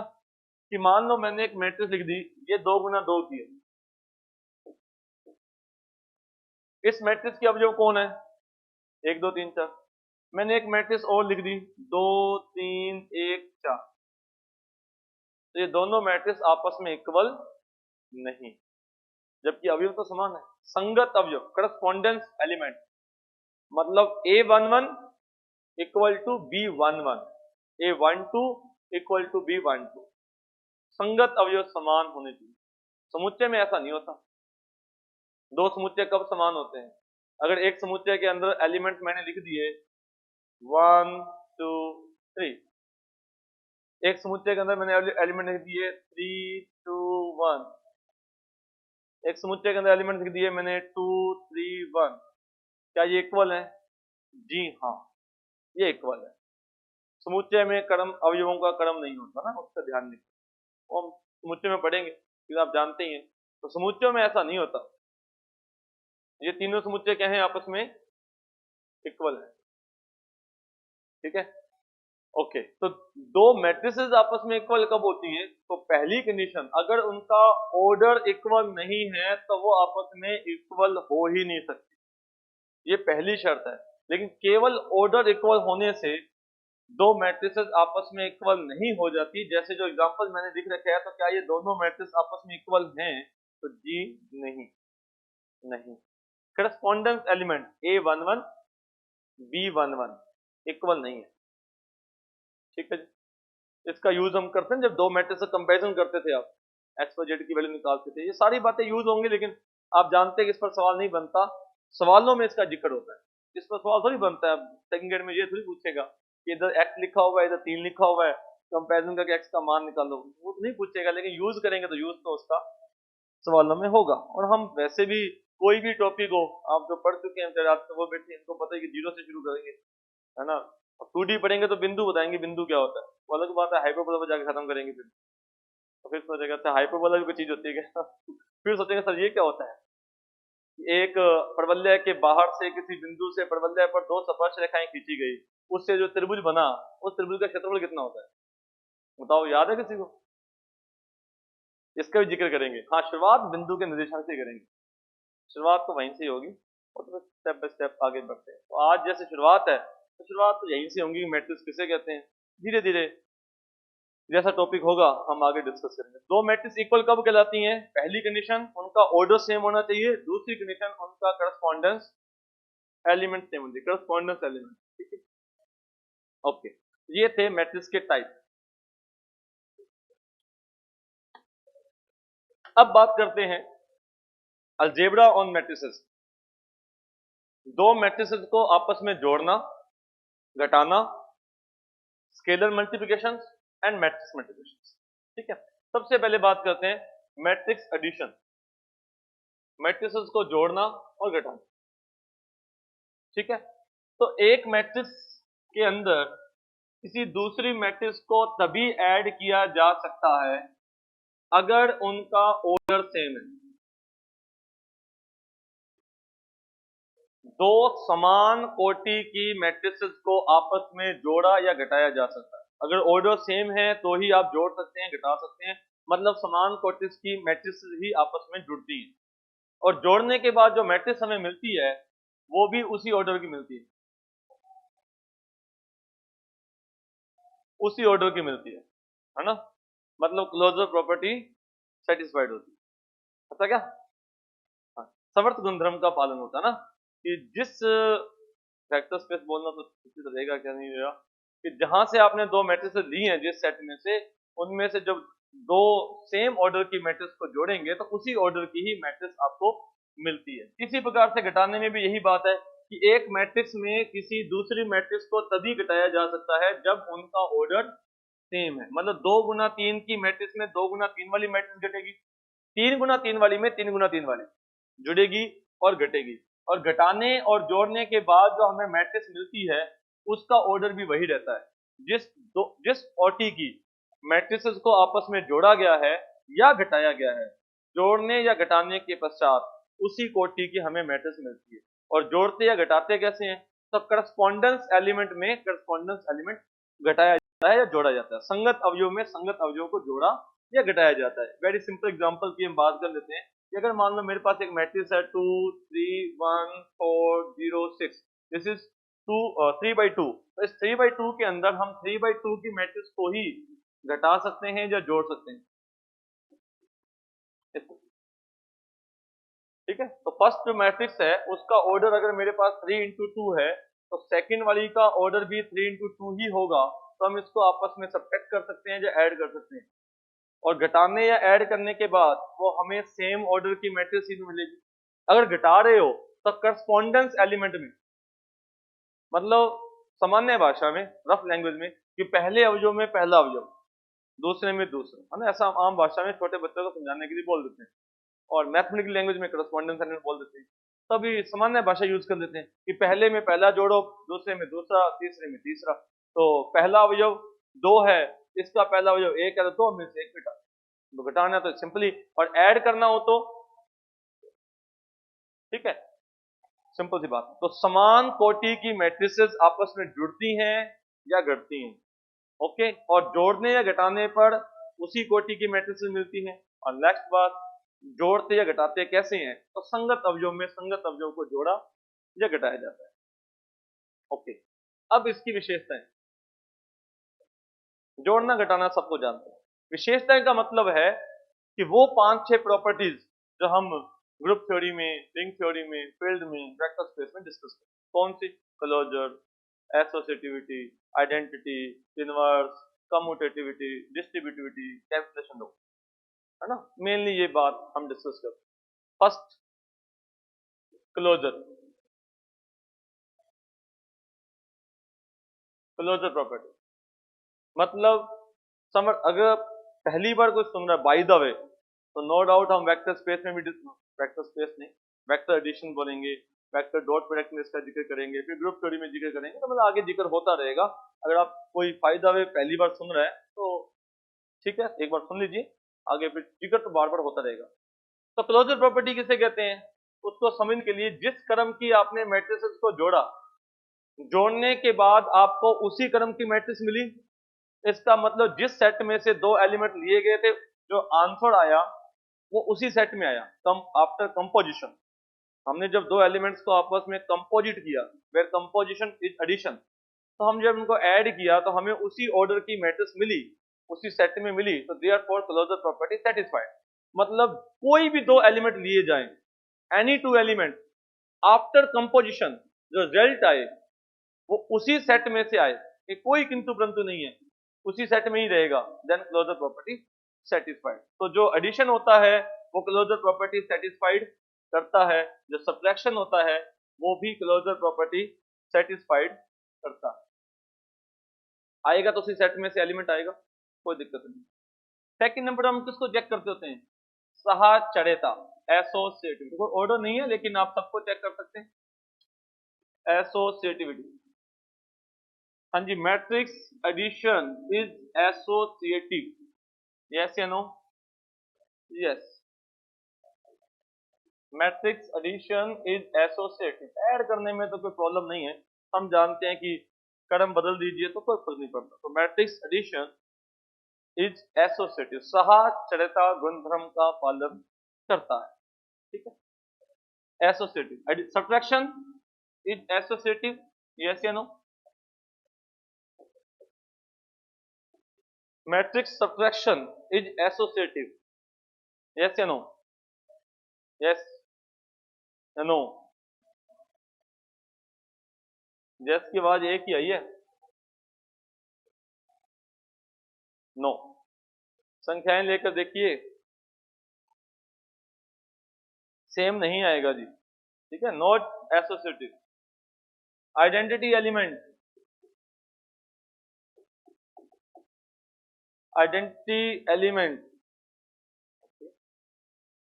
मैट्रिक्स एडिशन में आइडेंटिटी एलिमेंट एग्जिस्ट करता है या नहीं करता। आइडेंटिटी एलिमेंट क्या होता है? ऐसा एलिमेंट, वैसे आइडेंटिटी एलिमेंट के बारे में बता दें आपको, आइडेंटिटी एलिमेंट उसी सेट का एलिमेंट होना जरूरी है, पहली कंडीशन। उस सेट से बाहर नहीं, उस सेट में से ही कोई एलिमेंट ऐसा लेना है। और दूसरी कंडीशन, इफ देयर एग्जिस्ट, मतलब आइडेंटिटी एलिमेंट का एग्जिस्ट करना कोई जरूरी नहीं है कि हर सेट में आइडेंटिटी एलिमेंट हो भी सकता है, नहीं भी हो सकता। किस एलिमेंट को आप आइडेंटिटी एलिमेंट बोलोगे? जिस एलिमेंट को सेट के किसी भी एलिमेंट के साथ, किसी भी एलिमेंट के साथ मतलब खुद के साथ भी कंपोजिट करने पर, कंपोजिट भी कौन सा, लेफ्ट साइड से भी राइट साइड से भी, दोनों साइड से, आंसर नो चेंज, वो किसी दूसरे एलिमेंट को चेंज ना करे। ठीक है, वैसे तो हम मैट्रिक्स एडिशन की बात करें तो ज्यादा बेटर है, तो अगर मैं ये लिखूं तो मेरे ख्याल से कोई दिक्कत तो नहीं होगी किसी को। ठीक है, सिर्फ याद करवाने के लिए, बाकी तो हम ग्रुप 3 में लिखें ज्यादा बेटर लगेगा, यहाँ ना लिखे तो ठीक रहेगा, ऐसे परेशान से कठिन पे पहुंच जाएंगे हम। हाँ जी, matrix addition is, sorry, identity element exist करता है, यस या no? Yes, zero matrix is identity element. Subtraction, matrix subtraction में आइडेंटिटी एलिमेंट होता है कि नहीं होता? जीरो मैट्रिक्स, यस या नो? आया ना? नो। यहां तक तो ठीक था, है ना, यहां तक तो ठीक है, यहां गड़बड़ है, क्योंकि हमें उस एलिमेंट को सेट के हर एलिमेंट के साथ दोनों तरफ से कंपोजिट करना होता है। तो नो, आइडेंटिटी एलिमेंट नहीं है। आइडेंटिटी नहीं है तो फिर इनवर्स की बात करना उचित नहीं है, सब्ट्रैक्शन में इनवर्स की बात नहीं करेंगे। हाँ जी, fourth number, inverse, additive inverse. Additive inverse, तो मैट्रिक्स के अंदर एडिटिव इनवर्स एग्जिस्ट करता है कि नहीं करता? तो जी हाँ,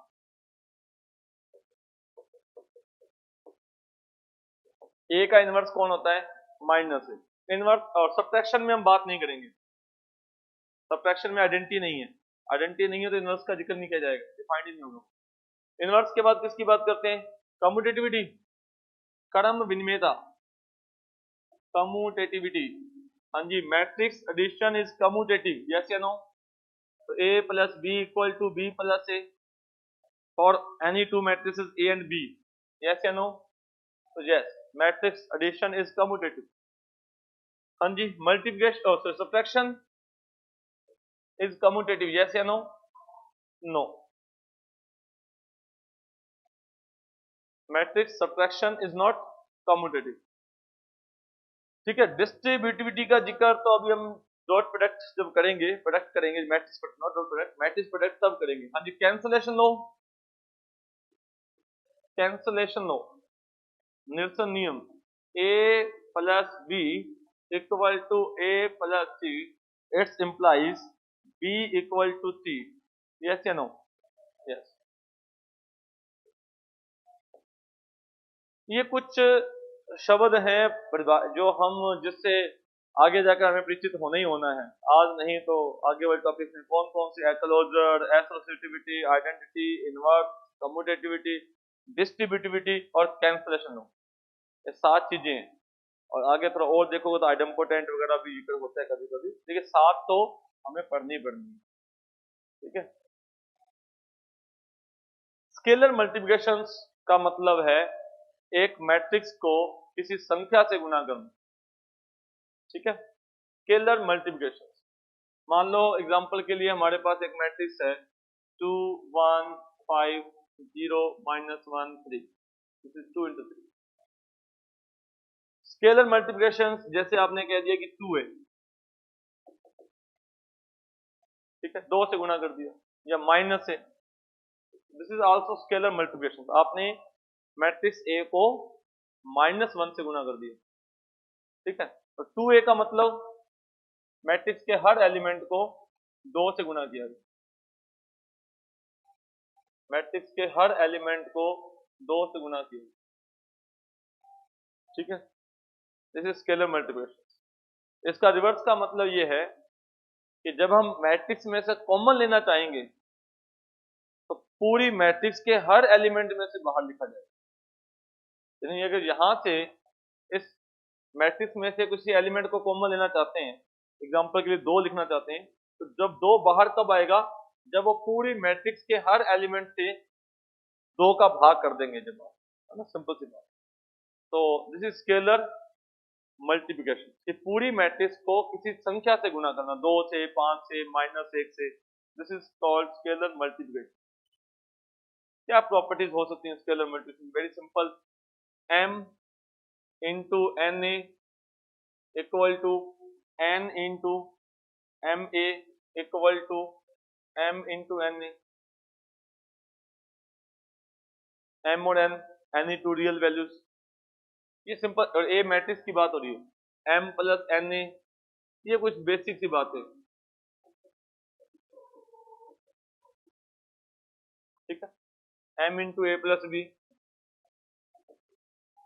इक्वल टू,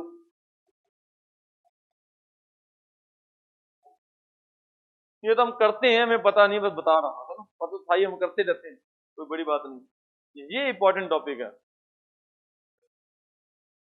आज की क्लास का, मैट्रिक्स मल्टीप्लिकेशन, ठीक है।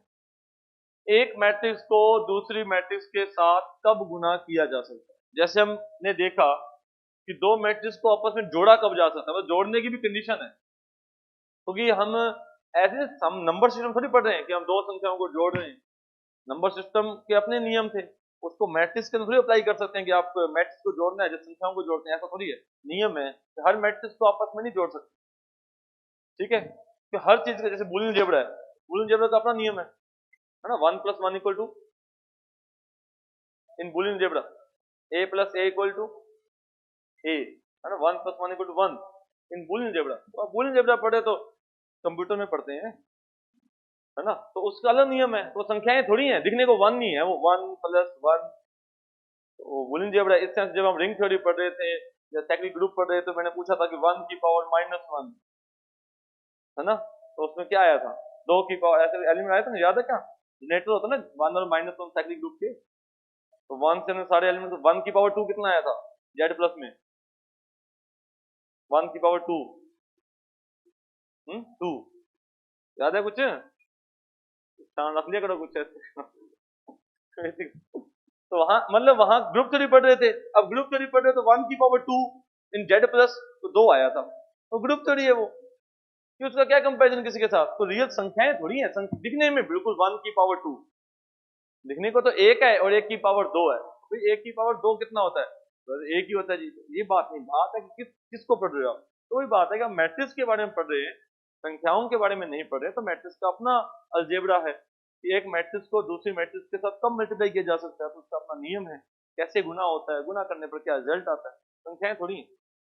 तो खैर, तो क्या किस तरह से डिफाइन किया जाता है? तो एक मैट्रिक्स ए को किसी दूसरी मैट्रिक्स बी के साथ कब गुना किया जा सकता है, उसकी क्या कंडीशन है? अगर ए मैट्रिक्स के अंदर number of column, A matrix के अंदर number of column B matrix के अंदर नंबर ऑफ रो सेम है, ए मैट्रिक्स के अंदर स्तंभ की संख्या बी मैट्रिक्स के अंदर पंक्तियों की संख्या के समान है, तो ही ए को बी से गुना किया जा सकता है, या गुना किया जाता है, परिभाषित किया जाता है, वो आप कह सकते हैं, मैं सिर्फ समझाने की बात कर रहा हूँ कि ए इंटू बी तभी डिफाइंड होता है if number of columns in a is equal to number of rows in b. A में स्तंभों की संख्या बी में पंक्तियों की संख्या के समान हो, ये दोनों सेम हो। अब ये दोनों सेम होने चाहिए तो ही गुना किया जाएगा, और समझाने के लिए हम यूं बोलते हैं कि दोनों सेम थे तो कट गए, है ना, ये दोनों सेम थे, सेम नहीं होंगे तो गुना नहीं होगा, सेम होंगे तो कट जाएंगे, तो क्या बचा, m इंटू, मतलब गुना करने के बाद मैट्रिक्स का ऑर्डर क्या होता है, m इंटू n। एग्जाम्पल के लिए अगर मैं कहता हूं कि मैं एक मैट्रिक्स को जिसका ऑर्डर है 2 × 3 तो बी मैट्रिक्स के साथ मल्टीप्लाई करता हूं जिसका ऑर्डर है 3 गुना 5, तो क्या ए इंटू बी डिफाइंड है? तो यस। क्या ए को बी से मल्टीप्लाई किया जा सकता है? तो जी हाँ। गुना करने के बाद जो मैट्रिक्स मुझे मिलेगी उसका ऑर्डर क्या होगा? तो उसका ऑर्डर होगा 2 into 5, 2 into 5। तो पहली कंडीशन कि एक मैट्रिक्स को किसी दूसरी मैट्रिक्स के साथ मल्टीप्लाई कब किया जा सकता है, ए इंटू बी कब डिफाइंड होता है? तो ए इंटू बी डिफाइंड होता है अगर ए में नंबर ऑफ कॉलम्स, स्तंभ की संख्या, बी में पंक्तियों की संख्या के समान। दूसरी बात, अगर डिफाइंड है तो गुना करने के बाद जो मैट्रिक्स मिलती है उसका ऑर्डर क्या होता है, ये बात। क्या ए को बी के साथ गुना किया जा सकता है? तो फिर क्या बी को ए के साथ भी गुना किया जा सकता है? जरूरी नहीं है, जरूरी नहीं है। ठीक है। इफ मतलब हम कहें कि if A into B is defined, अगर आप ए को बी के साथ गुना कर सकते हैं तो क्या फिर बी इंटू ए भी डिफाइंड होगा? If A into B is defined implies b into a is defined। अगर हम a को b के साथ गुना कर सकते हैं तो b को भी a के साथ गुना कर सकते हैं, यस या नो? नो। ऐसा होना जरूरी नहीं है। एग्जांपल, मान लीजिए a हमारे पास मैट्रिक्स है 2 गुना 3 की, b मैट्रिक्स है हमारे पास 3 गुना 4 की। सिंपल सी बात है। एग्जांपल लें तो क्या a इंटू बी कर सकते हैं? जी हाँ कर सकते हैं। 3 और 3 सेम है, कर देंगे। क्या आ जाएगा? 2 गुना 4। अब आपसे पूछे कि क्या b इंटू ए हो सकता है? तो b क्या है? 3 गुना 4 है और a क्या है? 2 गुना 3 है। तो क्या b को a के साथ गुना कर सकते हैं? यस या नो? अगर कर सकते तो बताओ क्या कर्म आएगा? कर नहीं सकते क्योंकि ये कटेगा नहीं। कहने का मतलब सेम नहीं है, तो ऐसे कटेगा नहीं की बात है, सेम नहीं है। तो मतलब a इंटू बी तो डिफाइंड है लेकिन b इंटू ए डिफाइंड नहीं। सवाल तो ये था ही नहीं, सवाल तो ये था कि दोनों कब डिफाइंड होते हैं। Square matrix. Animal else? Inverse matrix. तो फिर तो ए इंटू बी आई आ जाएगा ना। ये सवाल थोड़ी है मेरा। मैंने पूछा है कि जो मैंने आपके सामने एग्जांपल लिखा इसमें ए को बी के साथ मल्टीप्लाई कर सकते हैं। ए इंटू बी इज डिफाइंड लेकिन बी इंटू ए डिफाइंड नहीं। तो सवाल ये है कि ऐसा कब होगा या ए और बी का ऑर्डर क्या होगा कि ए को बी के साथ भी गुना किया जा सके और बी को ए के साथ भी।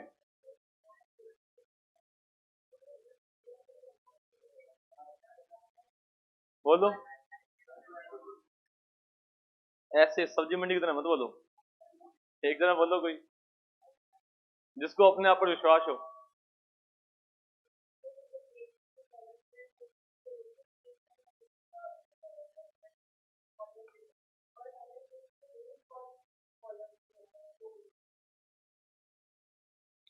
ठीक है, आपने अपने शब्दों में सही बताया।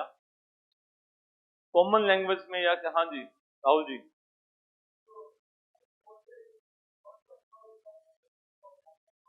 ऑर्डर इनवर्सिबल हो, ये सही। m इंटू एन, दोनों का m इंटू एन हो, m into m square matrix हो, यही मतलब हुआ।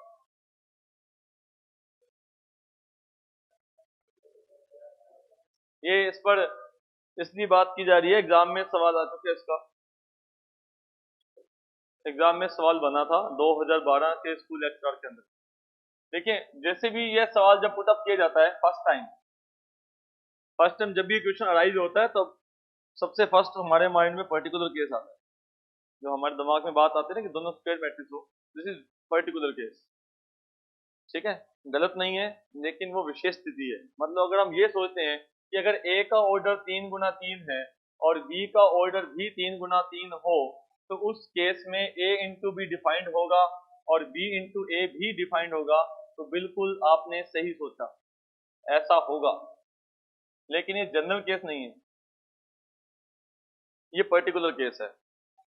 ठीक है, इस केस में भी होगा, लेकिन जनरल केस ये है कि अगर ए मैट्रिक्स का ऑर्डर m इंटू एन है और बी मैट्रिक्स का ऑर्डर n इंटू एम है, ठीक है, 2 गुना 3 और 3 गुना 2, तो उस केस में भी a इंटू बी भी आएगा और b इंटू ए भी आएगा। दोनों का ऑर्डर अलग अलग आएगा, लेकिन डिफाइंड होगा, तो बिल्कुल डिफाइंड होगा। a इंटू बी क्या आएगा?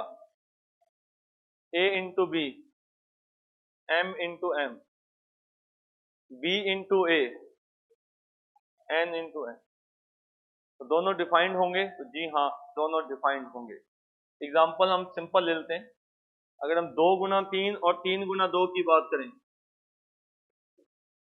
एक 2 गुना 3 ऑर्डर की मैट्रिक्स है, एक 3 गुना 2 ऑर्डर की मैट्रिक्स है, तो क्या a इंटू बी किया जा सकता है? जी हाँ। क्या b इंटू ए किया जा सकता है? जी हाँ।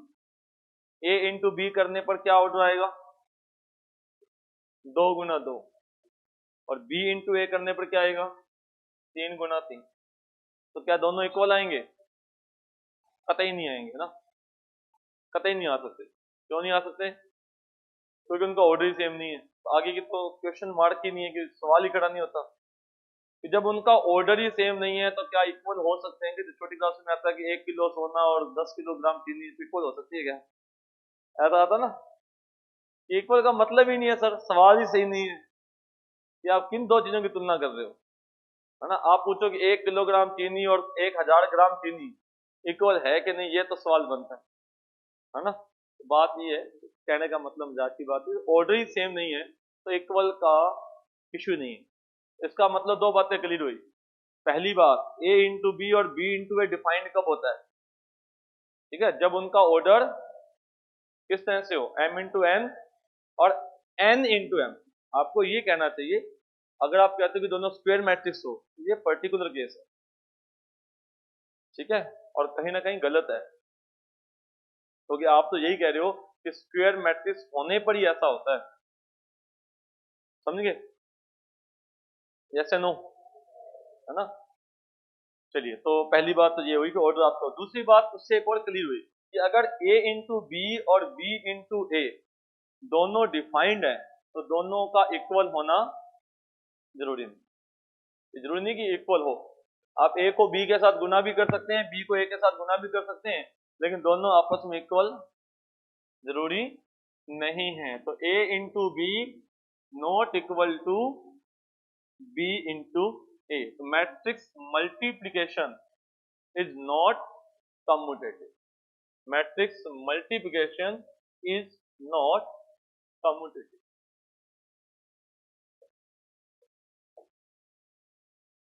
मैट्रिक्स गुना क्रम विनिमय नियम का पालन नहीं करता, कम्यूटेटिव नहीं होता। किसी मैट्रिक्स को अगर आइडेंटिटी मैट्रिक्स के साथ गुना किया जाए तो a into I equal to a, I into a equal to a, no problem. Identity matrix के साथ गुना करने पर वही मैट्रिक्स आती है। इफ डिफाइंड, अब ये बातें होती हैं वैसे, इफ डिफाइंड गुना किया जा सकता है तो गुना करने पर सेम आएगा। ठीक है जी, नहीं किया जा सकता फिर तो बात ही खत्म। चलिए, किसी वर्ग मैट्रिक्स को आइडेंटिटी मैट्रिक्स से गुना करने पर ए मैट्रिक्स आती है, उसी पर बेस्ड क्वेश्चन है। If A B equal to b a, अगर हमने ए को बी के साथ गुना किया, बी को ए के साथ गुना किया, जनरली तो इक्वल नहीं आता, चलो आ गया, तो आ गया तो दोनों में से कोई एक आइडेंटिटी मैट्रिक्स ही होगी। यस या नो? देखो ए को बी के साथ गुना करने पर या बी को ए के साथ गुना करने पर इक्वल तो नहीं आता, हमेशा नहीं आता, हम पढ़ चुके हैं, ये हमेशा इक्वल नहीं आएगा, कभी आ भी सकता है। मैं कहता हूँ a b not equal to b a, तो इसका मतलब कई बार किताबों में ऐसा भी लिखा होता है जनरली, जनरली, ठीक है। जनरली का मतलब क्या होता है, सामान्यतः ऐसा नहीं होता, किसी विशेष स्थिति में हो सकता है कि ये ना हो कि आप एग्जांपल लेकर बुक की गलती कर दो कि ये लो सर, आपने कहा होता ही नहीं, ये दो ए और बी इक्वल आ गया, आपने कहा होता नहीं, उसका मतलब समझ गए ना कि जनरली नहीं होता, किसी विशेष केस में आ भी सकता है। तो चलो आ गया इक्वल। तो क्या दोनों में से किसी एक का आइडेंटिटी मैट्रिक्स होना जरूरी है, यस या नो? हाँ जी, हाँ या ना? ये कथन सत्य है या सत्य है सत्य, ऐसा जरूरी नहीं है। दो ऐसी मैट्रिसेस जिनमें से कोई भी स्क्वायर मैट्रिक्स नहीं है, फिर भी ऐसा हो सकता है कि दोनों का गुना आपस में इक्वल आ जाए। एक पर्टिकुलर केस हम लें कि कोई मैट्रिक्स लें, एक मैट्रिक्स में ले ली 3 2 5 1, ठीक है, एक पर्टिकुलर केस ले लेते हैं और इसको मैंने गुना कर दिया 2 3 -5 -1 के साथ, समझदार समझ जाएंगे, ठीक है, उसके इनवर्स के साथ, तो आंसर क्या आएगा? तो फिर चाहे आप ए को बी के साथ गुना करो और चाहे बी को ए के साथ गुना करो, आंसर क्या आएगा? आइडेंटिटी मैट्रिक्स आएगा, ठीक है। तो ऐसा कुछ इसमें से क्या ए और बी में से कोई आइडेंटिटी मैट्रिक्स है क्या? नहीं है, फिर भी उनका गुना करने पर क्या आ रहा है? इक्वल आ रहा है, तो ऐसा होना जरूरी नहीं। हाँ, अगर दोनों में से कोई एक आइडेंटिटी है तो इक्वल होगा, फिर क्या ए को आई के साथ गुना करो या आई को ए के साथ करो, फिर तो कोई दिक्कत नहीं है। लेकिन अगर इक्वल दिया हुआ है, इक्वल दिया हुआ है तो दोनों में से एक का आइडेंटिटी मैट्रिक्स होना जरूरी नहीं है। ये दोनों में से ना ए आइडेंटिटी है ना बी आइडेंटिटी है, लेकिन फिर भी ए को बी के साथ गुना करने पर और बी को ए के साथ गुना करने पर इक्वल आ रहा है। एक मैट्रिक्स को दूसरी मैट्रिक्स के साथ गुना करने पर जीरो मैट्रिक्स आती है, तो दोनों में से एक का जीरो मैट्रिक्स होना जरूरी है, हाँ या ना? रिंग थ्योरी पढ़कर आए हो जो, तो बोलो जीरो डिवाइजर्स फर्स्ट ग्रेड वाले कहां है ही नहीं, जीरो डिवाइजर्स, हाँ ऐसा है, फर्स्ट ग्रेड में हमने डिस्कस किया था जीरो डिवाइजर्स रिंग थ्योरी, तो ऐसा होना जरूरी नहीं है, फॉल्स है। मतलब दो ऐसी मैट्रिसेस जो खुद जीरो नहीं है फिर भी उनका प्रोडक्ट जीरो आ सकता है। हमने एग्जांपल लिया, this is our A matrix, छोटा सा एग्जांपल लेते हैं अपने, ये ए मैट्रिक्स है, जीरो मैट्रिक्स है क्या ये? नहीं है। एक और मैट्रिक्स ले लेते हैं अपने 0 0 0 1, क्या ये जीरो मैट्रिक्स है? नहीं है। दोनों का प्रोडक्ट देखते हैं, क्या दोनों का प्रोडक्ट जीरो आ रहा है, यस या नो? है ना? फर्स्ट रो, वैसे मैंने बताया नहीं गुना करते कैसे हैं, सब जानते हैं ना, सब BSc MSc. First row first column कितना आ गया? Zero. First row second column zero, second row first column zero, second row second column, जबकि ना तो ए जीरो है, ये भी जीरो मैट्रिक्स नहीं है, और ये भी जीरो मैट्रिक्स।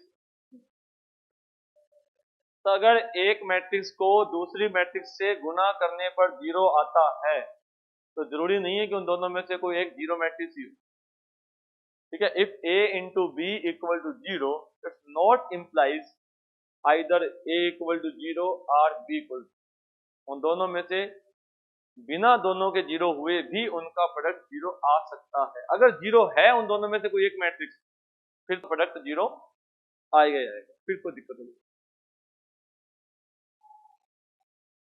अगर a को b के साथ गुना करने पर जीरो मैट्रिक्स आती है तो b को a के साथ गुना करने पर भी जीरो मैट्रिक्स आएगी, यस या नो? 9th एग्जाम्पल बताओ फिर। 9th एग्जाम्पल बताओ कि ए को बी के साथ गुना करने पर 0 आ जाए, लेकिन बी को ए के साथ गुना करने पर 0 ना आए।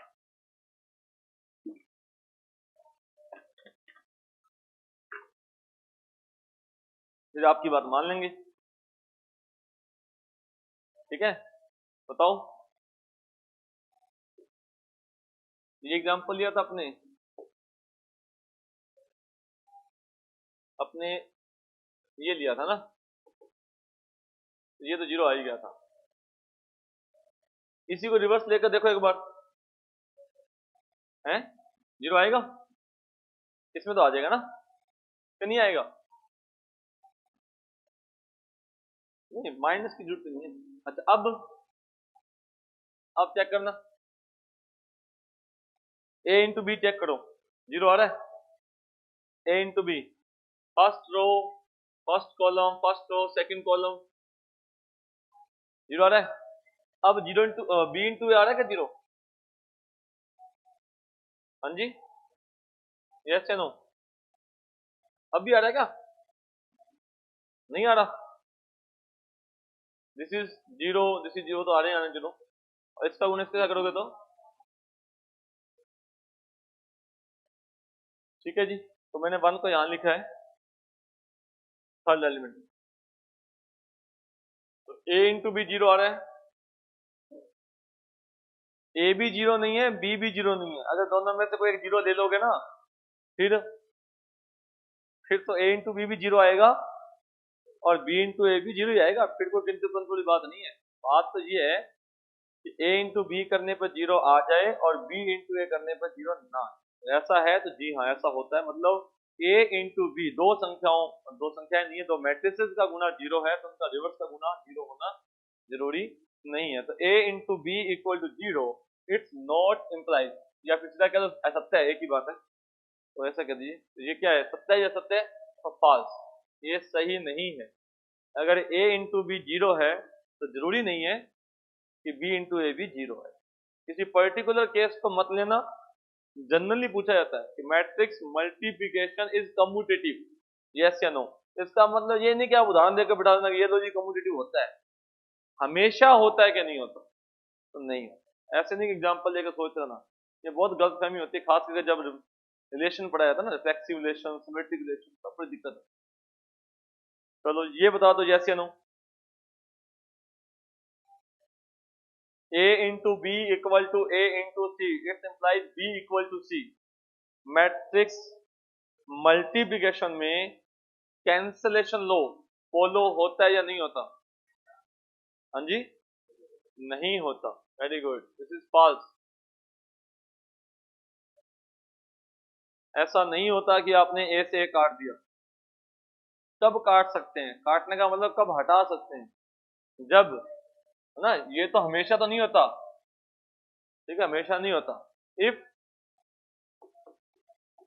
ए इनवर्स एग्जिस्ट, अगर ए इनवर्स एग्जिस्ट करेगा तभी आप दोनों तरफ ए इनवर्स का प्रोडक्ट कर पाएंगे, और तब ए से ए इनवर्स हटकर आइडेंटिटी मैट्रिक्स आएगा, अदरवाइज नहीं। तो कब होता है?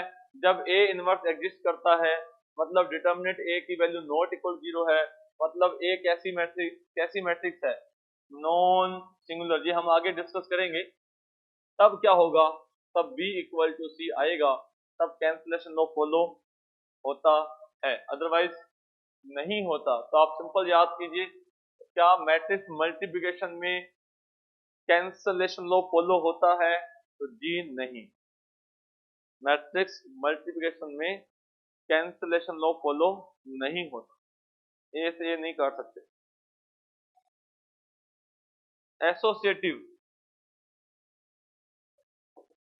यस या no? Matrix multiplication is associative. हाँ जी, यस। ठीक है, गुणा में कोई दिक्कत, एसोसिएटिव में कोई दिक्कत नहीं है। एसोसिएटिव होता है, matrix multiplication is associative. B को सी के साथ गुना करो, फिर ए के साथ गुना करो, कोई दिक्कत नहीं है। डिस्ट्रीब्यूटिविटी, बंटनता नियम का पालन, A dot B plus C equal to A dot B plus A dot C and A plus B dot C equal to A dot C plus B dot C. तो डिस्ट्रीब्यूटिविटी प्रॉपर्टी सेटिस्फाइड होती है, बंटनता नियम का पालन किया जाता है, कोई दिक्कत वाली बात। हम पढ़ रहे हैं मैट्रिक्स मल्टीप्लिकेशन, इसमें एक और इम्पोर्टेंट प्रॉपर्टी है, उसका जिक्र करते हैं, फिर जो इससे संबंधित आपका होमवर्क रहेगा आपको ग्रुप में बता दिया जाएगा कि क्या क्या क्वेश्चन है आज। तो देखें, अगर आप एक मैट्रिक्स को दूसरी मैट्रिक्स के साथ गुना करते हैं और गुना करने के बाद आपके पास एक मैट्रिक्स डी आती है, एग्जाम्पल के लिए अगर आपने ए को बी के साथ गुना किया और गुना करने पर आपके पास एक डी मैट्रिक्स मिली, तो डी मैट्रिक्स में कई बार क्या होता है कि ए मैट्रिक्स का ऑर्डर, एग्जाम्पल के लिए हमारे पास है 3 गुना 5, इस पर कई बार सवाल आ चुका है इसलिए, और बी मैट्रिक्स का ऑर्डर है 5 गुना 7, 5 गुना 7। तो क्या हम ए को बी से गुना कर सकते हैं? तो जी हाँ। तो गुना करने पर मेरे पास जो मैट्रिक्स आएगी उसका ऑर्डर क्या होगा? 3 गुना 7, मेरे पास 21 एलिमेंट आएंगे।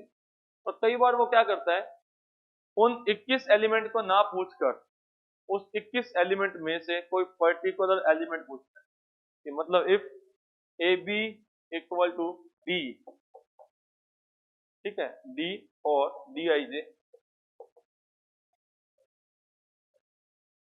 डी आई 3 गुना 7, ठीक है, और आपको एलिमेंट बताना है डी 2 5, सिर्फ एक एलिमेंट बताइए। तो फिर एक एलिमेंट के लिए क्या मैं 21 के 21 एलिमेंट बताऊं? क्या पहले पूरी सारणी मैट्रिक्स लिखूं? तो इसकी आवश्यकता नहीं, ठीक है, इसकी आवश्यकता नहीं है। अगर मुझे उस पर्टिकुलर एक एलिमेंट बताना है 2 5, तो ए इंटू बी करने पर जो मैट्रिक्स के अंदर 2 5 इंडेक्स वाला एलिमेंट है वो कैसे आएगा? जब आप ए मैट्रिक्स की दूसरी रो, ये 2 5 है ना, दूसरी रो और बी मैट्रिक्स का 5th कॉलम, तो सेकंड रो को 5वें कॉलम के साथ गुना करना है, दूसरी पंक्ति को 5वें स्तंभ के साथ गुना करने पर जो रिजल्ट आएगा वो आपका ए इंटू बी मैट्रिक्स के 21 अवयवों में से डी 2 5 वाला एलिमेंट होगा। इस पर 2 बार एग्जाम में सवाल पूछा गया है, बस उसमें थोड़ा इतना फर्क है कि उसमें 2 मैट्रिक्स नहीं होती हैं, उसमें 3 मैट्रिक्स थी, एक मैट्रिक्स ऐसे बनी हुई थी, एक मैट्रिक्स कुछ इस तरह से बनी हुई थी, फिर एक मैट्रिक्स और बनी हुई थी, और वो कहता है कि इस मैट्रिक्स का जो आंसर आता है वो इस तरह से अगर आता है तो आपको एक एलिमेंट बताना है D32, D32। तो अगर आपको पता है तो फिर तो आपको फर्स्ट की 3rd रो और लास्ट का 2nd कॉलम सिर्फ इतना ही लेना था, और अगर नहीं पता तो फिर पूरे गुना करो, गुना करोगे तो आंसर आ ही जाएगा। तो जब सारे एलिमेंट आ जाएंगे D32 भी आ जाएगा, वो कहाँ जाएगा बेचारा, ठीक है। तो आज की क्लास के लिए इतना ही, कल इसको रिवाइज करके आगे की तरफ बढ़ेंगे। Thank you.